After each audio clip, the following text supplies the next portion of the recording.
Ubundi yari inkuru ibabaje kubona Miss Naomi arongoye imbere ya mukuru we Uwase Kafia Kamari. Bamwe bati uyu mukobwa yaheze kwishyiga, abandi bati uyu mukobwa ashobore kuba adashobotse ndetse akaba yarabuze umugabo, ariko we akavuga shyenga yivugira ati iyi Imana igutindije iragutegera. Kandi ibyo yavugaga byari bifite ishingiro, kubera ko ku itariki ya mbere z'ukwezi kwa mbere muri uyu mwaka w'2025 Uwase Kafia Kamari yambitswe impeta n'umusore mwiza cyane witwa Adonis Fila ukinira ikipe ya APR.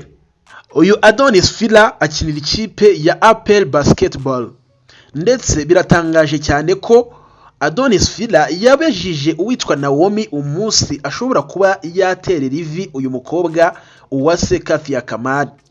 Ndetse nanone ikindi kintu gitangaje nuko wamenya ko uyu mukuru wa Naomi witwa Kafia Kamari ari we watanze passe akayiha uwitwa Michael Tesfaye waje kurongora uyu Miss Rwanda wa 2020 Miss Nishimwe Naomi. Biratangaje cyane. Ku itariki 30 z'ukwezi kwa gatatu umwaka wa 2025 nibwo twabonye amafoto meza yafatiwe mu butayu, n'amafoto arimo uwitwa Kafia Kamari ndetse n'umusore wiwe cyangwa se uwo twakwita umugabo wiwe bari muri fiançaye uwitwa Adonis Fila. Abangaba batangaje itariki y'ubukwe bwabo.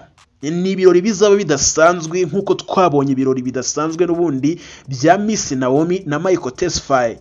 Ni ubukwe bumaze iminsi bwitegurwa, aho uyu nguyu Kafia Kamari yamaze ndetse no kugura ikanzu y'ubukwe. Ni ikanzu yaguriye i Dubai, ndetse mu gusohora aya mafoto yanditse amagambo meza cyane ayandikira umugabo we Adonis Fila.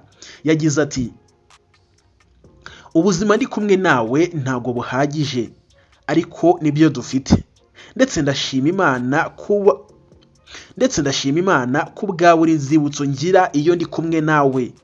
Ahita yandika ati save the dates. Ni itariki ya 5 z'ukwezi kwa 9 umwaka wa 2025 uyu mwaka turimo nibwo tuzabona ibirori by'ubukwe bw'uwitwa Uwase Kafia Kamari ndetse na Adonis Fila. Turabatumiye, nizere ko muzaba muhari, ndetse mukore subscribe kugira ngo tujye dukomeza kubahereza ibiganiro byiza byerekeye abastari mukunda. Nje nitwa Zino Nyawe, ninjye gutegurira nkanakugezaho ibiganiro bya Mega TV Rwanda. Naho ubutaha.